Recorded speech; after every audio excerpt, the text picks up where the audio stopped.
তো নমস্কার সবাইকে, আওয়াজে সবাইকে স্বাগত। আমাদের সাথে আজকে আছেন শুভ্রা দাশগুপ্ত। আপনাদের সামনে নিয়ে এসেছেন কিছু সত্যিকারের ভৌতিক এক্সপিরিয়েন্স। তো সরাসরি চলে যাব ওনার কাছে। নমস্কার শুভ্রা দেবী। হুম, নমস্কার। তো আমাদের দর্শকদের সাথে আজকে আপনি কি শেয়ার করতে চাইছেন? আমি তিনটে ঘটনা, গল্প নয়, তিনটে ঘটনা আমি শেয়ার করতে চাই। তার মধ্যে দুটো ভৌতিক, আর একটা হচ্ছে যেটা আজকালকার দিনে অনেকেই বিশ্বাস করে না। সেই জন্য আরো আমি এই ঘটনাটা সবার সামনে রাখতে চাই। সেই ঘটনাটা হচ্ছে যে কালো জাদু বা টোনা টোটকা তার উপরে। আচ্ছা। তার তার উপরে মানে আমি একদম মানে যাদের সঙ্গে ঘটেছে তার থেকে শোনা এটা মানে একদম তার জীবনের ঘটনা, এবং তার জীবনটাকে আমি দেখেছি। সেই জন্যই আমি বলতে পারছি যে এটা কোনো মানে মিথ্যাচার না। এটা একটা টোটালি একটা সত্যি ঘটনা। আর অনেক বছর ধরে বহন করে চলেছে মহিলা। তার ঘটনা আমি বলতে চাই প্রথমে, তারপরে দুটো ভৌতিক ঘটনা আছে। ঠিক আছে, তাহলে সরাসরি ঘটনায় যাই। হ্যাঁ, বল। অবশ্যই। হুম, তাহলে শুরু করি। একদম। 1975 সন ছিল সেই সময়টা। সেই সময় নারকেলডাঙ্গা বলে একটা জায়গা আছে ওয়েস্ট বেঙ্গলে। এটা নারকেলডাঙ্গা, তখন ওই জায়গাটাকে নারকেলডাঙ্গাই বলতো। 1975, অনেক দিনের আগের কথা বলছি। আমি এখন বাইরে থাকি, আমি হয়তো ঠিকই বলছি, কোনো ভুল না। জায়গাটাকে নারকেলডাঙ্গা বলতো। ফুলবাগান টুলবাগান তারও আগে জায়গাটা। সেখানে কোনো এক স্কুলে মানে একই পাড়ার থেকে তিনটে মেয়ে যেত। মেয়ের মধ্যে তিনজনে বন্ধু ছিল, আবার তার মধ্যে দুজন ছিল মানে কাজিন সিস্টার, এক খুড়তুতো জেঠতুতো বোন। তা ওদের নাম ছিল, একজনের নাম ছিল কেকা, একজনের নাম ছিল কাজল, আর ওদের যে পাড়ার যে বান্ধবী ছিল তার নাম ছিল স্বাতী। এই তিন বন্ধু ওরা প্রত্যেকদিন ছোটবেলার থেকে একসঙ্গে বড় হয়ে উঠেছে। একসঙ্গে ওদের সমস্ত কিছু, ওদের খেলাধুলা, সমস্ত কিছু, বিশ্বাস অবিশ্বাস, তারপরে সমস্ত, এমনকি ওরা খাওয়া থেকে শুরু করে বই, নোটস, সমস্ত কিছু ওরা একে অপরকে শেয়ার করতো। স্কুল যেত প্রত্যেক দিন, একজনের দেরি হতে আর একজন তার জন্য ওয়েট করতো। এইভাবে তিনজন প্রত্যেকদিন স্কুল যেত। ওদের স্কুলটা ছিল ভোরবেলা। ভোরবেলা যখন স্কুল যেত সেই সময় একে অন্যের জন্য অপেক্ষা করে তারপরে নিয়ে যেত। কাজলকে একা থাকতো পাশাপাশি বাড়িতেই, যারা ওর কাজিন ছিল। আর সাথী ছিল একটু দূরে, রাস্তার উপর একটা বাড়িতে। ওরা যে রাস্তা দিয়ে যেত সে রাস্তায় কিছুটা, এমন কিছু দূর ছিল না স্কুলটা, হয়তো 20-25 মিনিটের দূরত্ব ছিল। কিন্তু সেই দূরত্ব, সেই যাওয়ার পথে একটা চৌমাথার মোড় পড়তো। মানে যে রোডগুলোকে, যে রাস্তাটার চারটে দিক আছে, মাঝখানটা কিছুটা জায়গা, মানে চারদিক দিয়ে চারটে আর কি রাস্তা বেরিয়ে এসছে। তো ওরা ওই স্কুলটা যেত, আর ওই রোডটার উপর থেকে ওরা প্রত্যেকদিন স্কুলে যেত ভোরবেলা, আবার ফিরতো আবার সেই 11টার সময় বাড়িতে ফিরে আসতো। তারপরে ওদের চলাফেরার পথে অনেক রকমের গল্প হতো, অনেক হাসি হতো, অনেক বৃষ্টিতে অনেক আনন্দ করতে করতে আসতো। এইভাবে হতো। একদিন ওরা প্রায় সময় ওই রোড বা চৌমাথার মোড়টাতে যখন আসতো, ওরা প্রায় সময় দেখতো কি চৌমাথার মোড়ে অনেক কিছু পড়ে থাকতো। কোনো সময় মালসার মধ্যে হাড়ির মালসা, তার মধ্যে নানা রকম পূজার বিধির জিনিস, যেমন নারকেল, নানা রকম ফুল, লাল রঙের জবা ফুল, তারপরে পয়সা, তারপরে প্রদীপ, মাটির প্রদীপ, কালো কালির কিছু জিনিস পড়া থাকতো। এরকম এরকম আর কি ওরা বলেছে। যে ওদের মধ্যে যে সাথী, আমি আরেকটা কথা বলে দিই, যে কাজল আর কেকা, তার যে বান্ধবী সাথী, সেই সেই মহিলার সঙ্গে আমার দেখা মানে জানাশোনা আছে। এখনো উনি আছেন, ওনার কাছ থেকে আমি মানে নিয়েই, সম্মতি নিয়েই আমি গল্পটা বলছি। সেই আমার কাছে সব ঘটনাটা বলেছে। তো সাথী ওই, ওরা তিনজনে ওইভাবে আসতো, যেত, দেখতো। ওরা প্রত্যেকদিন দেখতে দেখতে কাজলকে কাজে তারা কলকাতায় ছিল, ও সাথীর আমাদের দিকে বিয়ে হয়ে এসছে। তো ওরা ওদের মধ্যে না নানা রকম প্রশ্ন আসতো, মানে ছোটবেলা থেকেই তো ওই যে একই স্কুলে যায়, ওই ছোটবেলা থেকেই ওই সব জিনিসগুলো চোখে পড়ে ওদের। ওদের মধ্যে নানা রকমের প্রশ্ন, এগুলোতে কি হয়, এগুলোতে হলে কি কিছু হয় নাকি, এগুলো তো কারণ অনেক লোকই এই জিনিসটাকে উড়িয়ে দিত, বলতো এসব কিছু না, কেউ বলতো হ্যাঁ এটা কিছু হয় এরকম। তো ওরা না মানে ওদের ওই নানা রকম প্রশ্ন জাগতে জাগতে ওরা যখন ক্লাস 9-এ পড়ে, তখন ওরা একদিন স্কুল যাওয়ার পথে, ভোরবেলা ওরা স্কুল যেত, স্কুলে যাওয়ার পথে ওদের মাথায় কি বুদ্ধি আসলো কে জানে, ওরা একজন আরেকজনকে বলছে চল এটা তো কি ফেলে রেখে যায়, আমরা দেখি এটাতে কিছু হয় নাকি। এই বুদ্ধিটা দিল কে কাজে, সে কে কা ছিল ওদের তিনজনের মধ্যে ওই 2-1 মাসের ছোট, ওদের তিনজনের মধ্যে ওই ছোট ছিল কেয়া। আর সব একই বয়সী, মাসের ছোট ছিল। আর যে ওর দিদি ছিল কাজল, কাজল খুব শান্ত স্বভাবের মেয়ে ছিল। ও না মানে জিনিসটাকে ভয়ই পাচ্ছিল, বললো কি যে না না এটাকে পারাস না রে বোন, এটা পারাস না, এটা পারালে কিছু ক্ষতি হবে। টেকা বলে না কিচ্ছু হবে না, আমরা দেখবো, এতদিন ধরে আমরা দেখি এখানে পড়ে থাকে, তো কি হয় আমরা দেখবো। তখন সাথী ওদের তালে তাল মিলিয়ে ফেললো, সে বললো হ্যাঁ রে একবার দেখলে কি হয়, দেখি না একবার তো দেখবো, তারপরে তো আর আমরা পারাবো না রোজ রোজ, আমরা একদিন দেখছি এর ভেতরে কি আছে জিনিসটা, কেন এরকম করে ফেলে রাখে, কি হয়, এটা সত্যি কি মিথ্যা, নানা রকম ভাবে ওদের চলতে লাগলো কথা। দাঁড়িয়েছিল সেদিনকে, দাঁড়িয়ে দাঁড়িয়ে ওরা দেখলো, দেখে তারপরে ওদের মাথায় কি হলো, তিনজনেই ওই জিনিসটাকে ডিঙিয়ে দিল।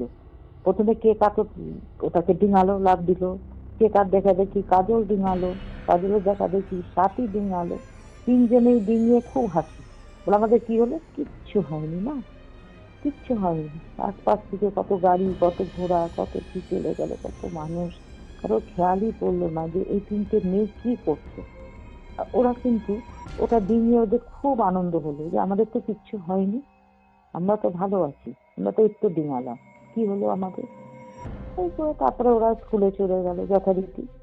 এরকম ভাবে ওদের দিন দিন যায়, ওরা এরকম ভাবে চলতে লাগলো। ধীরে ধীরে ওরা সব কলেজ লাইফে এসছে, তখন আলাদা আলাদা কলেজে পড়ে। তারপরে এক একজনের বিয়ে হয়ে গেছে, এক এক সময় গ্রাজুয়েশন কমপ্লিট করবার পরে ওদের বিয়ে হয়ে গেছে। তার মধ্যে কাজলের একটু, কাজল নিজের থেকে বিয়ে করেছিল, আগেই চলে গেছিল, ওর বিয়ে মানে গ্রাজুয়েশন কমপ্লিট করেনি।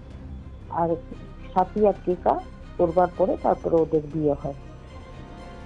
এখন শুরু হলো আসল ব্যাপার। এখন কি, কাজল কাজল যে কাজলের বাবা মা খুব পয়সাওয়ালা লোক ছিল। তো কাজলের বাবা মা মানে অনেক বড় ঘরে ওর বিয়ে দেওয়ার চেষ্টা করেছিল, মানে খুব বড় ঘরে, ওদের সমস্যা মানে সমান মত ঘর যেমন সেরকম ঘরে বিয়ে দিতে চেষ্টা করেছিল। কিন্তু ও কি করলো, ও একটা খুব সাধারণ বস্তির ছেলেকে গিয়ে বিয়ে করলো, বিয়ে পালিয়ে গিয়ে বিয়ে করলো কাজল। এই হলো ওর শুরু। পালিয়ে গিয়ে বিয়ে হলো, করলো, বিয়ে করার কিছুদিন পর থেকেই ওর একটা হাঁপানি রোগ দেখা দিল। ও নানা রকম ভাবে ও অসুস্থ হয়ে পড়তে লাগলো। আর যে তারপরে সাথীর বিয়ে হলো, সাথীর বিয়ের কিছুদিন পরে কেকার বিয়ে হলো, যে যার মতো সংসার করতে লাগলো। করতে করতে করতে করতে একদিন মানে যখন সাথী কলকাতা এসছে, কলকাতা এসে শুনতে পেলো যে যে ইয়ে কেকা যে সে সুইসাইড করেছে, সুইসাইড করেছে ছোট বাচ্চা রেখে। এ কি?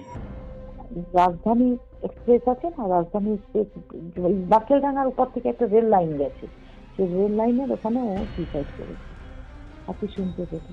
তারপরে যথারীতি ও সাথী কাজলের সঙ্গে দেখা করতে গেল।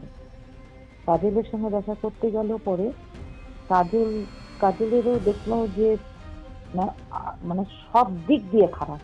একটা মানুষের যদি কতটা খারাপ হতে পারে, তত ওর বাবা মা তো ওর সঙ্গে সম্পর্কই ত্যাগ করে দিয়েছে, আর কোনো রকম হেল্প নেই ওর জীবনে। ওর হাজবেন্ড খুব সামান্য কিছু একটা করছে, কোনো রকম সেল টেল বোধহয় কিছু করে ধরে, এরকম করে মানে বললো যে খুবই সামান্য কিছু করছে।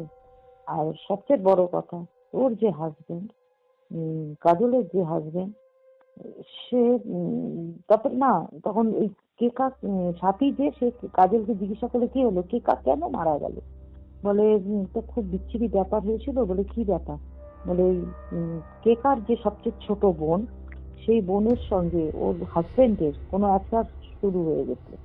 সেটা এমন পর্যায়ে চলে গেছিল যে ওদের না বিয়ে দিলে অসুবিধা হয়ে যাচ্ছিল। তো ওরা বিয়ে করতোই।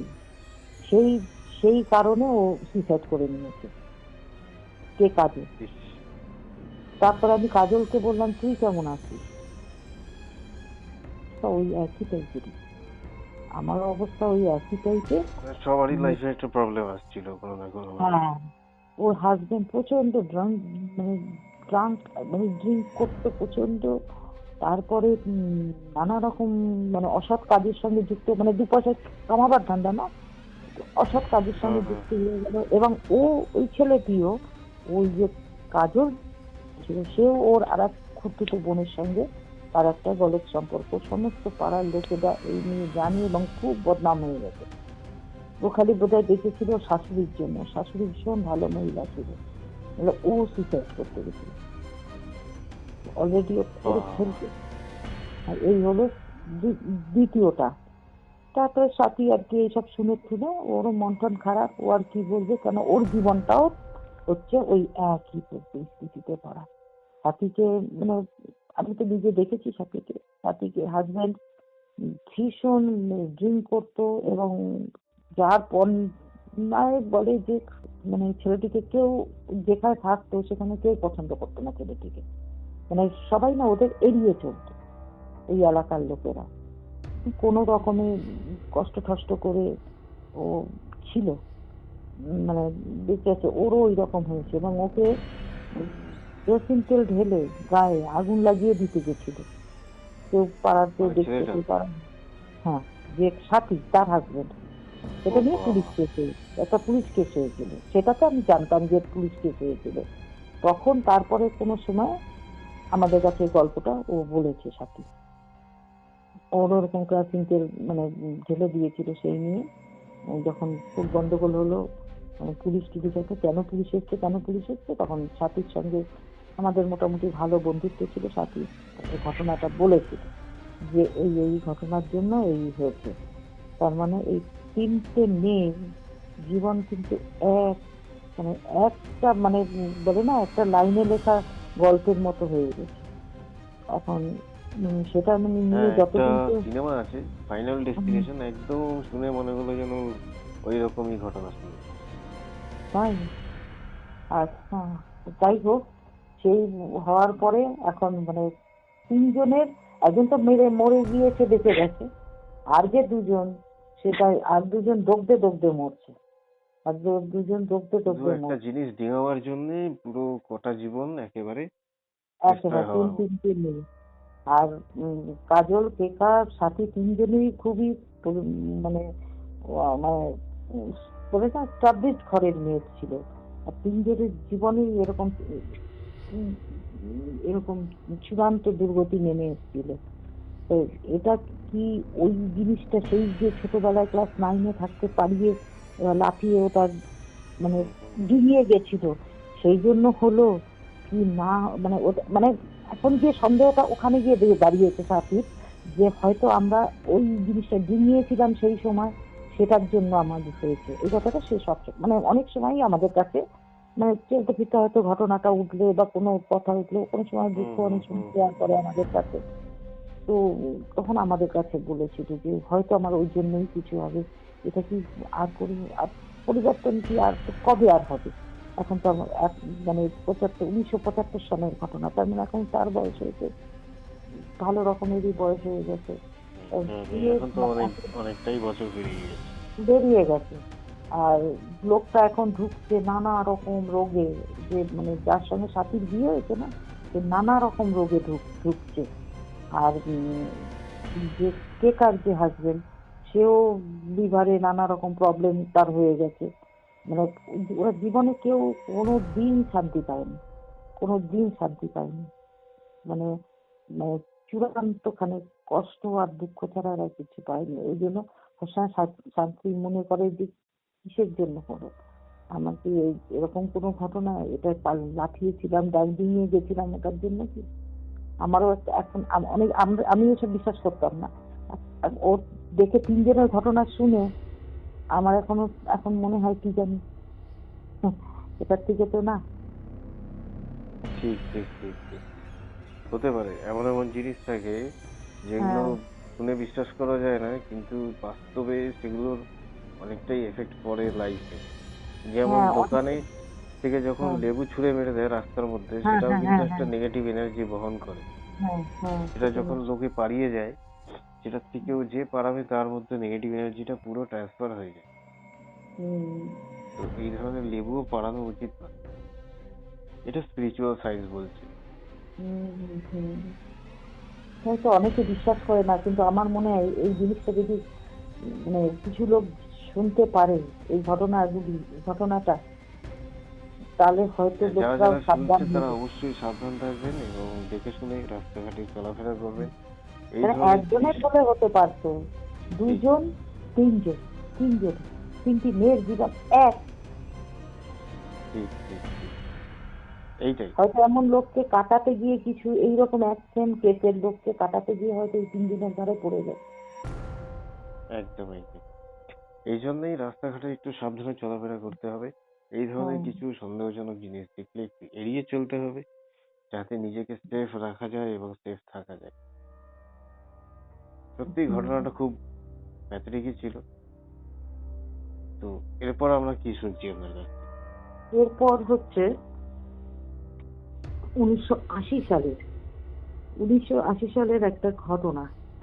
একটা বর্ধিষ্ণু পরিবার, ভালোই পরিবারটা, মানিকতলা অঞ্চলের ঘটনা। হ্যাঁ, মানে ওদের সব দিক দিয়ে এরা খুব এস্টাবলিশড ঘর। এই ঘরে একটা যে সবচেয়ে ছোট ছেলে, 3 ভাই ছিল। তো 3 ভাইয়ের মধ্যে যে ছোট ছেলে তার বিয়ে দেয়। মানে একটা ছোট্ট বউ নিয়ে আসে। তার বয়স 18ও হয়নি, 17 বছর ছিল। তখন অত বয়সের বার ছিল না যে মানে এত বছরে বিয়ে দিতে হবে, এত বছর 18 বছর আগে বিয়ে দিয়ে দেবে না, তখন হয়ে যেত। 17 বছর বয়সে ভদ্রমহিলার বিয়ে হয়। বিয়ে হয়ে এই মেয়েটিকে নিয়ে আসে। তার ভাসুর আর যা মিলে পছন্দ করেছিল, করে নিয়ে এসেছিল বাড়িতে। আর মেয়েটা ছিল খুব চুলবুলি টাইপের, খুব সুন্দর, মানে কথাবার্তা। আর যার ভাসুর তাদের সন্তানের মতনই ছিল মেয়েটি, খুব ভালোবাসতো ওদের ভদ্রমহিলাকে। তো ভদ্রমহিলা আহ, মানে ঘরে সবার আদরের ছিল। মানে যা ভাসুর কিছু এনে তার হাতে প্রথম দিত, তার ছেলে মেয়েদের থেকেও তার হাতে প্রথম এনে দিত।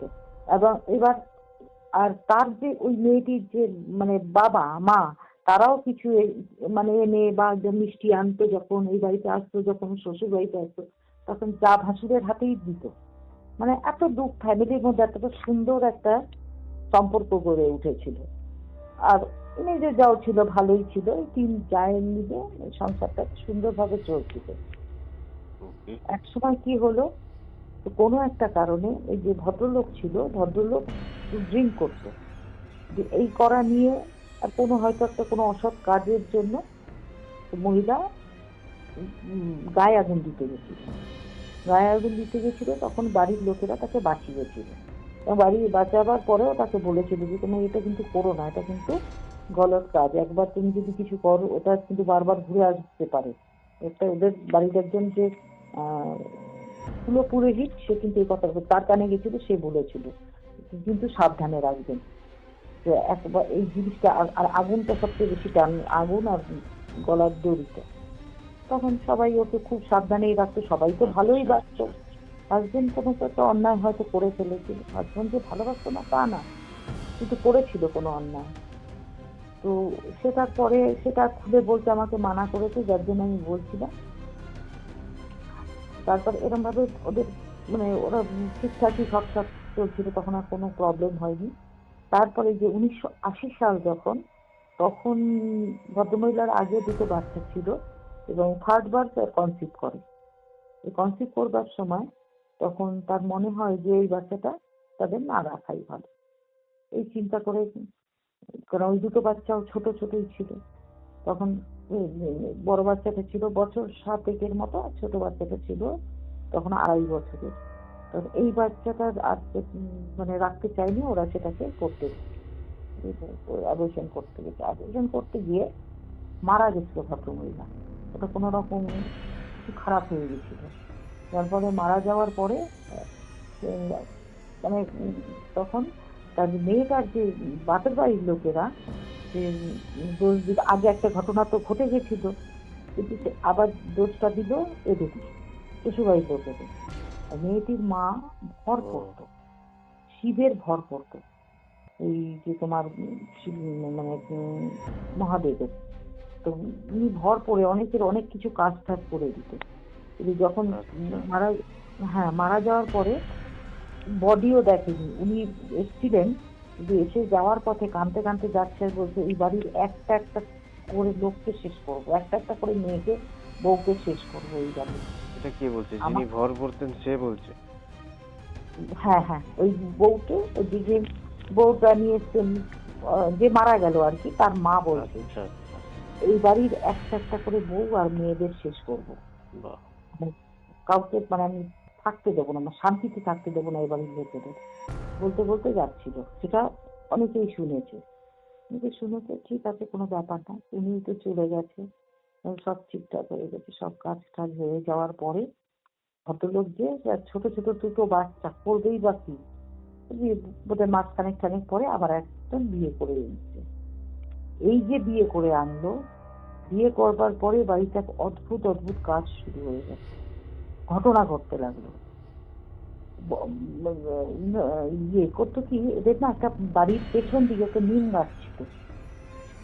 মাঝ রাতে ভদ্রলোক শুনতো, যাকে বিয়ে করেছে সে কিন্তু প্রথমে শুনতে পায়নি, ও শুনতো প্রচন্ড নিম গাছটাকে ধরে এত ঝাঁকানি মারতো, আর কে সান করে হাওয়া দিত। ভদ্রলোক উঠে পড়ে দরজা খুলে এদিক ওদিক দেখতো, কোথাও হাওয়া নেই, কিন্তু মানে নিম গাছটার থেকে ওখান দিয়ে এমন হাওয়া আসছে, মানে প্রচন্ড ঝড় হলে যেমন গাছগুলো যেরকম করে না, যে একদম উলট পালট হতে থাকে, ঠিক ওরকম। আর ঠিক তাদের ওই পেছনে নিম গাছটা যেদিকে কাঁচের জানলা ছিল, সে কাঁচের জানলার উপর এসে এসে ওই নিম গাছের ডালগুলো বাড়ি পড়ছে। আর মনে হতো কি অনেক সময় দরজা খোলা আছে, জানলাটা খোলা আছে, ভদ্রলোক দেখতো কি যে এই কোণ থেকে যেন হুঁকি মারছে, এরকম দেখতে আরম্ভ করলো। তারপরে এরকম, কিন্তু যে যাকে বিয়ে করে নিয়েছে সে কিন্তু কিছু দেখে না, তাকে একটু বলাও হচ্ছিল না, কি চুপচাপে সবাই ছিল যে তার কানে না যেন না যায়। এটা শুধু লোকটাই দেখতে পাচ্ছে? হ্যাঁ, ভদ্রলোক অনুভব করতে পারছে, আর ওই একটুখানি স্লাইট দেখতে পারতো ভদ্রমহিলাকে। এই জানলাটা, ওই কোণ থেকে হয়তো জানলাটা খোলা, সেটা দুপুরেও দেখতে পারতো, হয়তো ছুটির দিন বাড়িতে আছে, হয়তো কোনো সময় সাট করে সরে গেল। তারপরে এরকম দেখতো। আর যে ছোট বাচ্চাটা, 2.5 বছরের যে ছোট বাচ্চাটা, সে যার কাছে থাকতো, মানে বাড়িতে তো আরো লোকজন আছে, তাদের মধ্যে একজনের কাছে নিজের বউয়ের কাছেই থাকতো। ওখানে প্রায় সময় জানলার দিকে তাকিয়ে বলতো এই যে মা আমাকে ডাকছে। ও আদো কথা বলতে পারতো, এত পরিষ্কার বলতো না, যে মা ডাকছে কথা প্রায় সময় বলতো। হয়তো শুয়ে আছে বাচ্চাটা ওই ভদ্রমহিলার কাছে, ভদ্রমহিলা সবার কাছে বলেছে যে এরকম ও বলে, আমার ভয় করে ওরকম বলে। তো ভদ্রমহিলার দেখছে খড়খড় করে আওয়াজ, জানলাটা আছে যেটা পেছনের দিকে, বাড়ির গলির দিকে একটা জানলা ছিল, পেছনে একটা গলি আছে, গলির দিকে জানলাটা খড়খড় আওয়াজ, ভাবছি বোধহয় কোনো বিড়াল হবে। তখনই বাচ্চাটা বলেছে যে মা ডাকছে, এই যে আমার মা ডাকছে, এরকম করছে।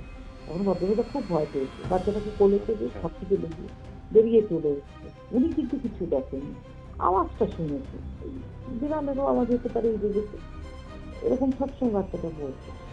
তারপরে একদিন কি হয়েছে, হঠাৎ এই ভদ্রমহিলা যাকে বিয়ে করে নিয়ে, যে ভদ্রলোক সেকেন্ড ওয়াইফ, সে মানে তার না চুলটা আঁচড়া ছিল সন্ধ্যাবেলা, আর একটা ইয়ে ছিল, পাখা ছিল, এই পাখাটা হচ্ছে টেবিল ফ্যানটা ছিল, টেবিল ফ্যানটার থেকে অনেকটা দূরে, অত দূর যাওয়ার কথা না, কিন্তু টেবিল ফ্যানটা কেমন যেন মানে চুলটার উপরে ঝাপটা মেরে পড়লো, আর সমস্ত চুল ফুল ওর মধ্যে পেঁচিয়ে গিয়ে অদ্ভুত ভাবে, টেবিল ফ্যানের উপরে আলাদা একটা জালি থাকে, গোল মতো টেবিল ফ্যান গুলো যেগুলো থাকে তার উপর না আলাদা একটা জালি থাকে, সেই জালির থেকে কিভাবে যে ভদ্রমহিলার চুল ওর মধ্যে পেঁচিয়ে একেবারে গেল, ভদ্রমহিলা তো চিৎকার চেঁচামেচি করে উঠেছে, মানে তাতে সবাই গিয়ে দৌড়িয়ে এসছে ভেতরে, এসে দেখে এরকম অবস্থা যে টেবিল ফ্যানটার উপরে পড়ে আছে, মানে কোনো রকম যদি কারেন্ট লাগতো মারা যেত।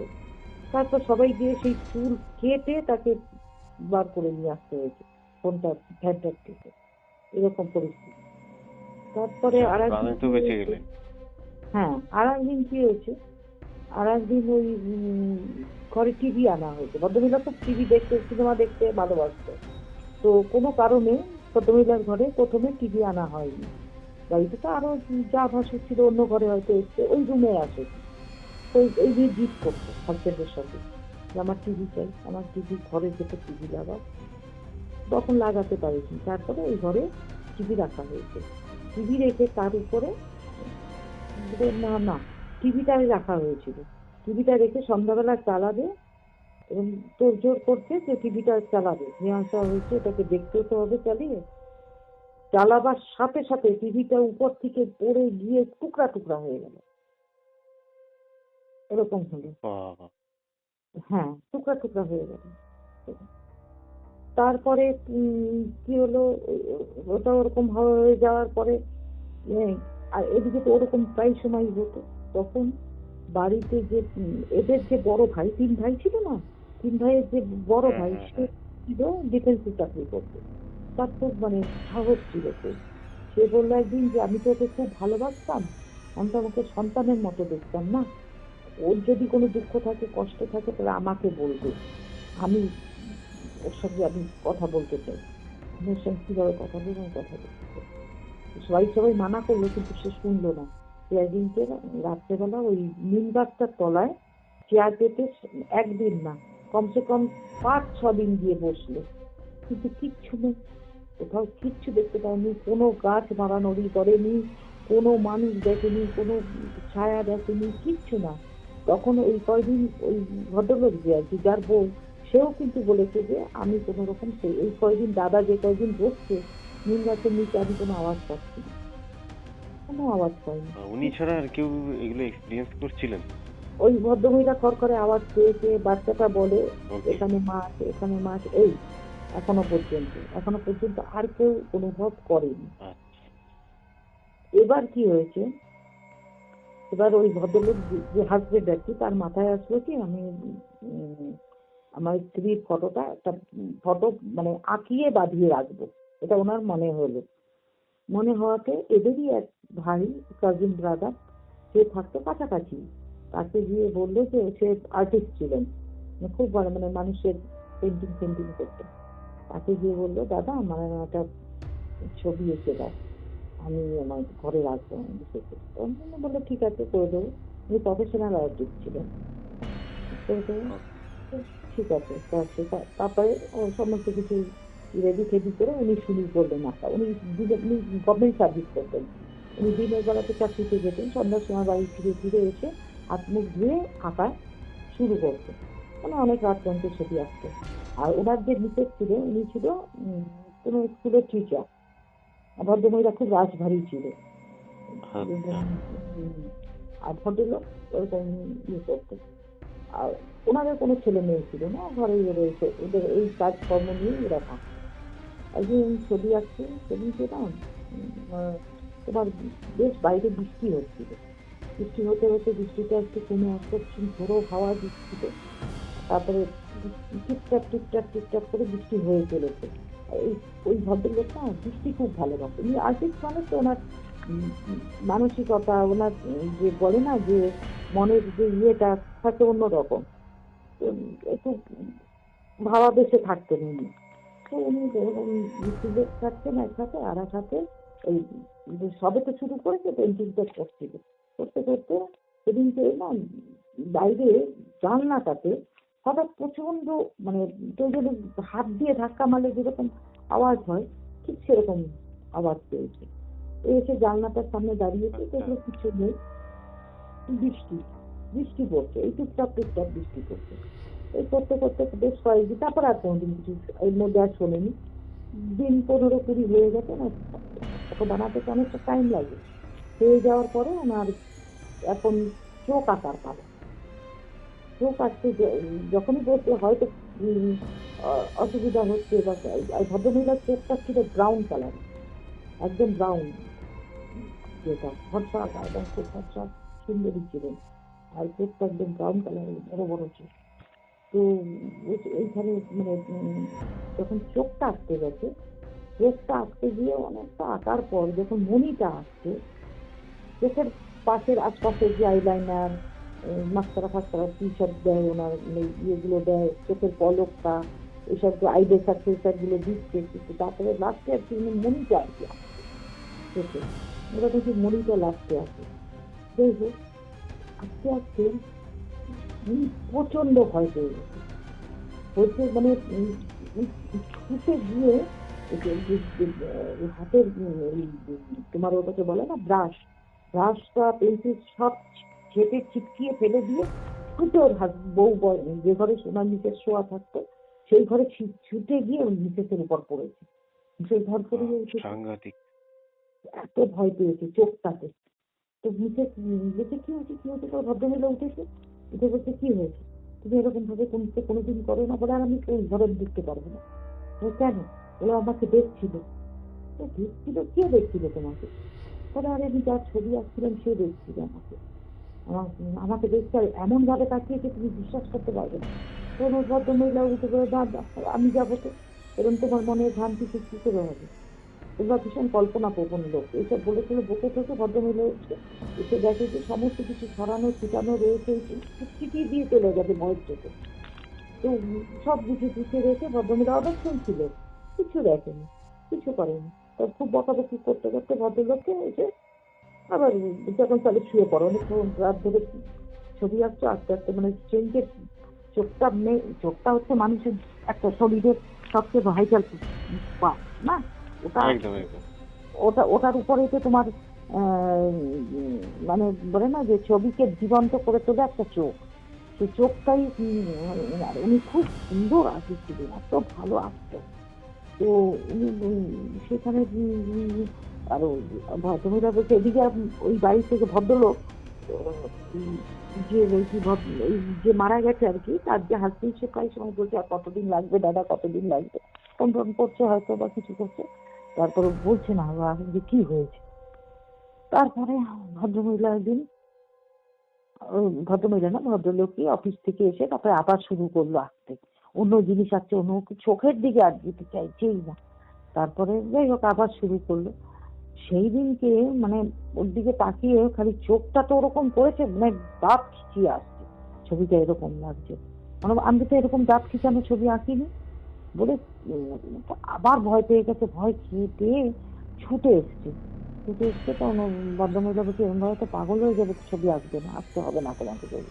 এরাও খুব জোরাজোরি করলো, তারপরে বললো যে না আমরা আঁকতে পারছি না। একদিন ভদ্রলোক সকালবেলা আসলো, এসে যে মানে এই ভদ্রলোকের যে মা, তার কাছে বললো যে আমি এরকম না, জেঠিমা টেঠিমা কিছু হয়, তো বললো কি মানে কাজিন ব্রাদার ছিল, জেঠিমা আমি এই ছবিটা আঁকতে পারছি না, এরকম এরকম ব্যাপার হচ্ছে, অত বিশ্বাস করবে না, আমি এরকম দেখেছি। তখন কি বলবো, তাহলে তুমি ছেড়ে দাও, ছবিটা আঁকা এঁকো না। কিন্তু ভদ্রলোক যে আর কি, যে স্বামী, সেও ছাড়বে না, তার অন্য ভাইরাও ছাড়বে না, না ছবিটা তুমিই আঁকবে, অন্য কেউ আঁকবে না, অন্য কেউ আঁকবে না। এইসব আমার কাছে বার্ষিকীতে আমরা এই ছবি দিয়ে করবো। যাই হোক এই করতে গিয়ে তারপরে উনি বললো ঠিক আছে আমি একা কিন্তু আঁকতে পারবো না, আমার সঙ্গে কাউকে থাকতে হবে। তারপরে ভদ্রমহিলা ওনার যে মিসেস, এই যে আর্টিস্ট যে ভদ্রলোক, তার মিসেস বলে ঠিক আছে আমি তোমার সঙ্গে থাকবো, কারণ আমি থাকলে তো কিছু হয় না, আমি থাকবো। উনি কিছুতেই চোখ আঁকতে পারেন, সব আঁকা হয়ে গেছে, চোখটা আঁকতে পারে না।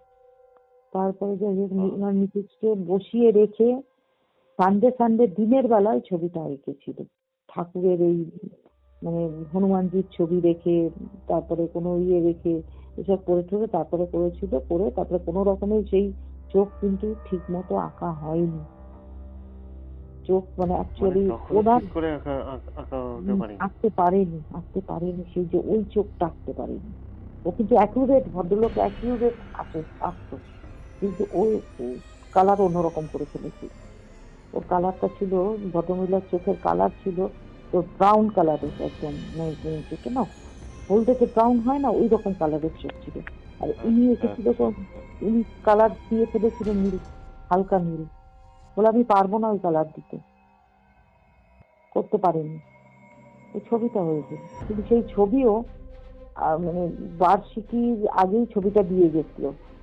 সেই ছবিও ইয়ের থেকে যেখানটা রেখেছিল সেখানে কাজ টাজ দিয়ে বাঁধিয়ে এনে ছবিটা রেখেছিল। সেই ছবিটা মানে পড়ে গিয়ে বার্ষিকীর আগেই পড়ে গিয়ে ভেঙে চুরমাচুর হয়ে গেছে। তো রাখতে পারিনি ছবিটা। তারপরে এরকম এইরকম তো ঘটনা ঘটলো। তারপরে ওই বাড়িরই একজন দুজন ভীষণ স্বপ্ন দেখতো, মানে তাদের বুকের উপর বসে আছে, তাদের পেটের উপর বসে আছে। রাত্রেবেলা একদিন বলতে দিনের পর দিন আমরা স্বপ্ন দেখছি।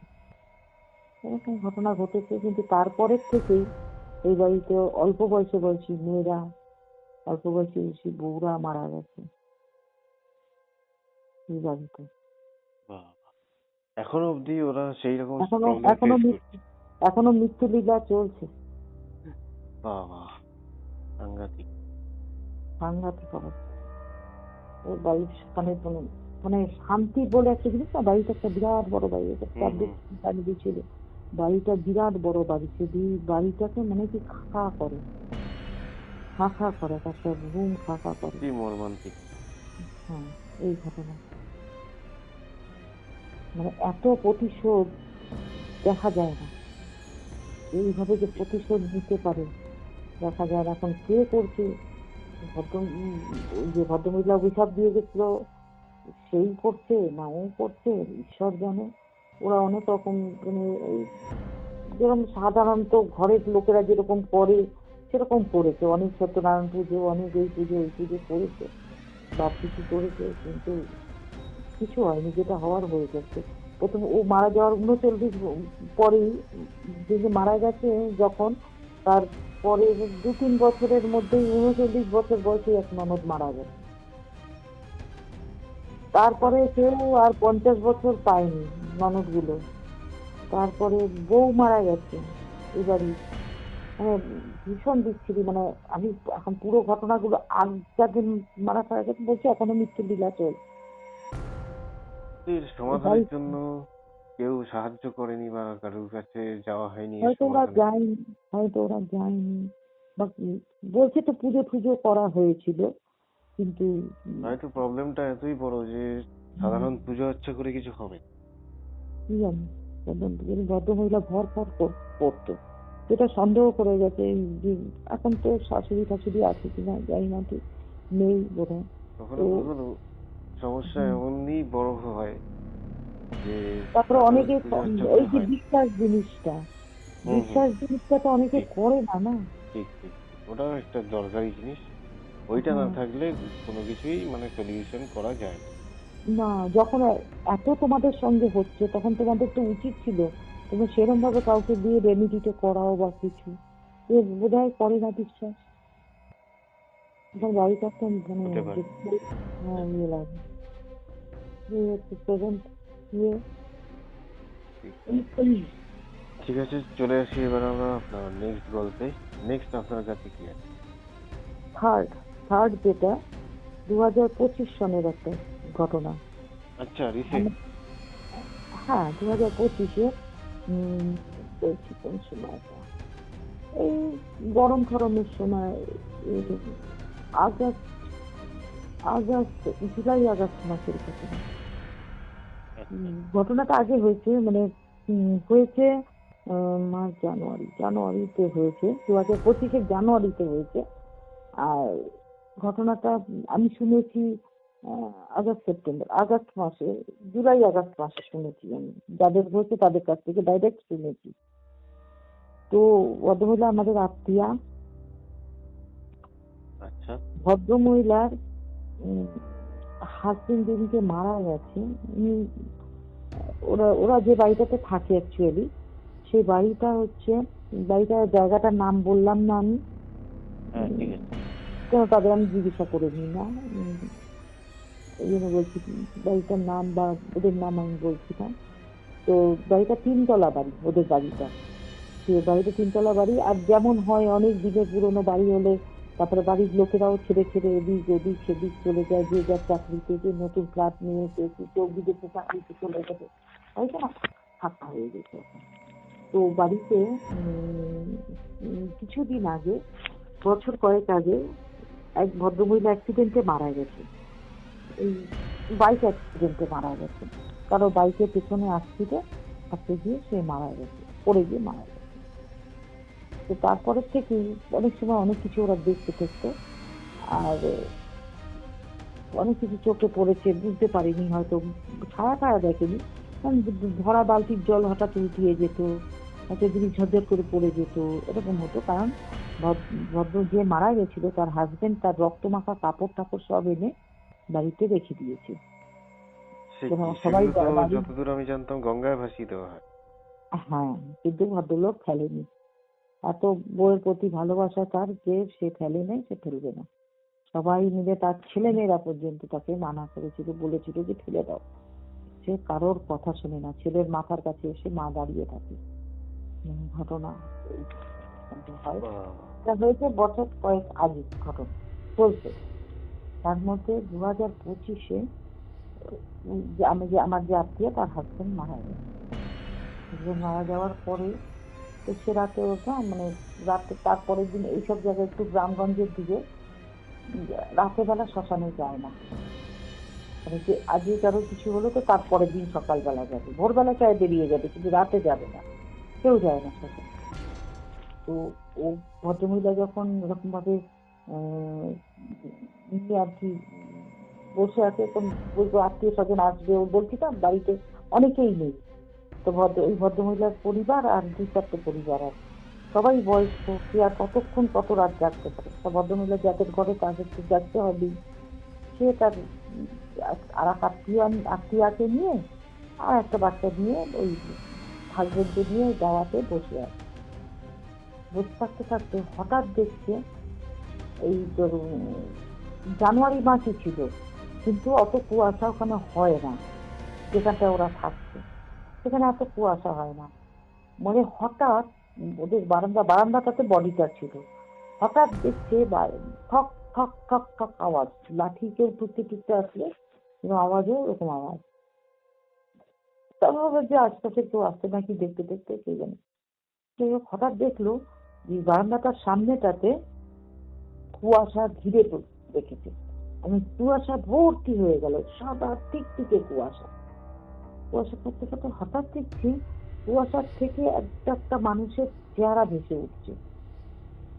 উনি দেখছেন একদম চোখের সামনে, এই বাড়ির যে বয়স্ক ভদ্রলোক, যে ওনার শ্বশুর হয়, সেরকম নিজের শ্বশুর না, সেরকম যারা শ্বশুর হয়, সেই শ্বশুর, সেই শাশুড়ি আর এই হাজবেন্ডকে খুব ভালোবাসতো ওরা দুজনে।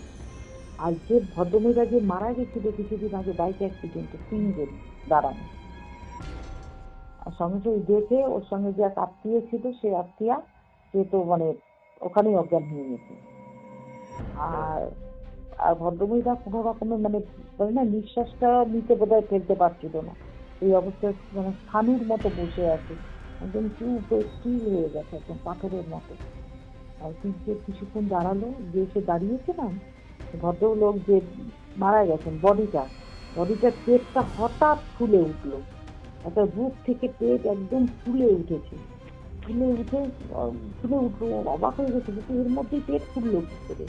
আর এইরকম ঠান্ডা ঠান্ডা, বেশ ঠান্ডাই ছিল, জানুয়ারি মাস, ঠান্ডা ছিল। এত চিন্তা করবার তখন আর শক্তি নেই কিছু, হয়তো তখন চিন্তা করেনি, পরে হয় বলেছে আমাদের কাছে। আমি ভাবতে পারছি না বডিটা তো ফুলে উঠলো কি করে।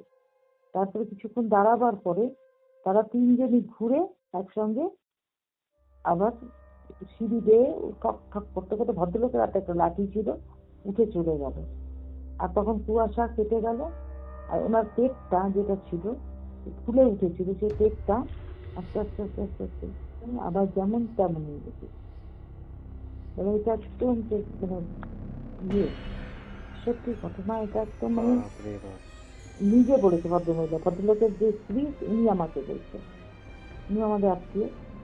আর যে ওরা তো উঠে গেল, এই ছাদে ওই যে আগে দেখা যেত না এইসব, এই যে মহিলা যে মারা গেছিল না, তারপর থেকে দেখা যেত ভদ্রলোক, বয়স্ক ভদ্রলোক আর বুড়ি যে তার যে নিচে, এরা ছাদে ঘুরে বেড়ায়। হয়তো ওরা ওই সময় রাত্রেবেলা ওরা একটু নাইট ওয়াক করতে গেল বা কিছু, তখন দেখতে দেখতে যেরকম বসে আছে, কি দাঁড়িয়ে আছে, যেই বাপরে! গাছটি আছে এই ছাদের উপরে। তা আমি বলেছিলাম যে আমাকে একটু ফটকা যদি পারো, যে মানে ছাদের ফটোটা আমাকে একটু পাঠাতে পারলে এগুলো পাঠিও। তো ছবিতে বা ক্যামেরাতে ধরা পড়ে না। না, ছবিতে ধরা পড়ছে না, ছবিতে ওরা তুলতেও যায়নি, ওরা বলছে আমরা ডিস্টার্ব করি না, তার বাড়িতে সে ঘুরে বেড়ায় বেড়াক। তা এখন এদের না মানে সয়ে যাওয়া হয় না, সয়ে গেছে, যায় না ওরা রাত্রেবেলা, এতে তারা কোনো রকম ডিস্টার্ব ফিল না করে, ওই জন্য যায় না। কিন্তু এই জিনিস হয় এই বাড়িতে, নিচে নেমে আসে না। সেদিনকে যেমন নিচে নেমে এসেছিল, সেরকম নিচে নেমে আসে না। কিন্তু ওই যে মহিলা যে বাইক অ্যাক্সিডেন্টে মারা গেছে, মোটামুটি নিজের ছেলের পেছনে পড়েই থাকে। ছেলে মানে একটা দিনের জন্য, ছেলে এখন বাইরে চাকরি করে, ছেলে আসলে নিজের ঘরে থাকে না, একটা দিনের জন্য ওকে। থাকে না, এই অবস্থা। কিন্তু মেয়েকে বা হাজবেন্ডকে দেখা দেয় না, ছেলেটাকে দেখা তাদের দেয়। মুক্তির জন্য কেউ কিছু করেনি আজ অব্দি? কিছু করেনি কি সেটা ঠিক আমি জানি না, জিজ্ঞাসা করিনি সেটা, কিন্তু এই জিনিস হচ্ছে। বাহ! এই সত্যি সবই তিনটেই কিন্তু ঘটনা একদম সাংঘাতিক ছিল। হ্যাঁ, এই মানে আর এইরকমই মানে এই তিনটে ঘটনার সঙ্গে এইটাই মিল আছে যে তিনটাই কিন্তু কোনো সংস্কারকে অমান্য করেছে। আমি কুসংস্কারের আমি পক্ষপাতিত্ব না, যদি কোনো একটা সংস্কার থাকে সেটাকে অমান্য করা। ওই যে তিন যেটা লাফিয়ে চলে গেছিল ওই জিনিসপত্রগুলোর উপর থেকে, ওটাও অমান্য করেছিল। ঠিক, আর ঠিক, ঠিক। সেকেন্ডলি যে ওই ভদ্রমহিলা যে ভর পড়তো, সে কিছু করতে টোটাটোটাই করেছিল না কি করেছিল ওই গাড়ির উপর জানি না। ওই ওই- ওইও একটা বাড়ির লোকেরা সব মানেনি জিনিসটা, যার জন্য ওটা আরো দাঁড়িয়ে গেছে। হয়তো প্রথম দিকে কাউকে দেখালে ঠিক হতো, হুম, হুম, হুম। তারাও তারাও ওই জিনিসটাকে মানেনি না, না মানার ফলে ওটা গাছতে গাছতে আরো বেড়ে গেছে। আর থার্ড এইটা যে ভদ্রমহিলার কাপড় চোপড় নিয়ে এসে বাড়িতে রাখা, রক্তাক্ত বা রক্ত মাখা কাপড়, এটাও সেটাই। তিনটেই একই। ওই জন্য খুব কম। সবসময় যেটা দেখা যায় না সেটা সত্যি নয়, সেটা কিন্তু হুম, নয়। না, এমন চোখে কিছু কিছু বিশ্বাস জিনিস হয়। আছে যেগুলো হয়তো ফিজিক্যাল আই দিয়ে দেখা হুম, যায় না, কিন্তু অনুভব করা যায়। হুম, হুম, আর অনুভব সেটা তো করাই তো যায়। হ্যাঁ, কেন এত লোক বলছে, এত লোক কথা তো আর ভুল হতে পারে না। সেটাই, সেটাই। ঠিক আছে, ঘটনাগুলো দারুণ লাগলো। আর আপনি আমার এই চ্যানেলে প্রথম, তো আপনার আমাদের চ্যানেলের সম্বন্ধে কিছু বলবেন? হ্যাঁ, চ্যানেল তো খুব ভালো লাগে, আর ভালো লাগেই বলেই তো এসছি নিজের কথাটা বলতে, না নিজের মনের ভেতরে এতদিন যে কথাটা ছিল, যদি এইটাতে সবার উপকার এই চ্যানেলের দ্বারা, যদি এই সমস্ত ব্যাপারে সবার উপকার হয়, তো আমি আজ কেন আগেও আমি চেষ্টা করব এমন অনেক কিছু নিয়ে আসা সবার সামনে, যাতে সবার উপকার হয়, অন্তত একদম, সবাইকে একদম, অ্যালার্ট করা যায় যে এই জিনিসের থেকে বেঁচে থাকুন। একদম, একদম। ধন্যবাদ আপনাকে অনেক। তো এই আওয়াজ সর্বদা থেকে যায়, আওয়াজ কখনো নষ্ট হয় না, তাই আমাদের চ্যানেলের নাম হচ্ছে আওয়াজ। হুম, আওয়াজ, আচ্ছা। তো বাহ, ধন্যবাদ। খুব সুন্দর তো, খুব সুন্দর হয়েছে, একদম। হাও। ধন্যবাদ, আবার আপনার সাথে দেখা হবে, এই কথা আওয়াজই হবে। যেন সবাইকে শান্তিতে সুখে স্বাচ্ছন্দ্যে রাখতে পারে, এই আওয়াজটাই যেন। এবং যাতে অ্যালার্ট করে রাখতে পারে এবং অ্যাওয়্যার করতে পারে। হ্যাঁ, সেই তো ব্যবহার করা খুব দরকার। ঠিক। ঠিক আছে। হ্যাঁ, হ্যাঁ। নমস্কার। ভালো থাকবেন, সুস্থ ভালো থাকবেন, থাকবেন। সুন্দর থাকবেন, সবাইকে ভালো রাখবেন, এটাই। একদম। খুব ধন্যবাদ। নমস্কার। থ্যাংক